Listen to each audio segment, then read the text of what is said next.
ప్రభుత్వం కట్టాలంటే డబ్బుల్లో ప్రస్తుతం చాలా ఇబ్బందిగా ఉంది. ఖజానా ఖాళీ అయిపోయింది. జగన్మోహన్ రెడ్డి అస్తవ్యస్తం చేయించాడు అంటున్నారు. జగన్మోహన్ రెడ్డి చేసింది మొత్తం 5 సంవత్సరాల్లో 2,50,000 కోట్లు చేశాడు అప్పు.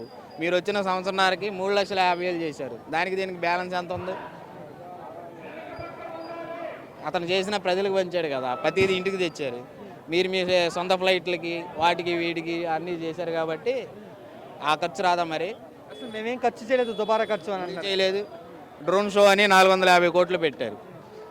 శ్రీశైలం నుంచి విజయవాడకి టూరిస్ట్ అని ఏరోప్లేన్ అని 450 కోట్లు పెట్టారు. ఈ 900 కోట్లకి ఇలా వృధా ఖర్చుకి 900 కోట్లు ఒక మెడికల్ కాలేజ్ రాదా? వచ్చుద్దా? రాదా? 900 కోట్లకి మెడికల్ కాలేజ్ ఒక కాలేజ్ రాదా? ఒక నియోజకవర్గంలో వచ్చుద్దిగా. మరి అవన్నీ తగ్గించుకుంటే అయిపోద్దిగా. మీ ముగ్గురు ఫ్లైట్లో వెళ్ళడానికి ఏమో రకరకాల చార్టెడ్ ఫ్లైట్లకు ఇప్పటికి 15 కోట్లు ఖర్చు చేశారు ఓన్లీ సీఎం తిరగడానికి. ఆ 15 కోట్లకి ఇంకోటి రాదా?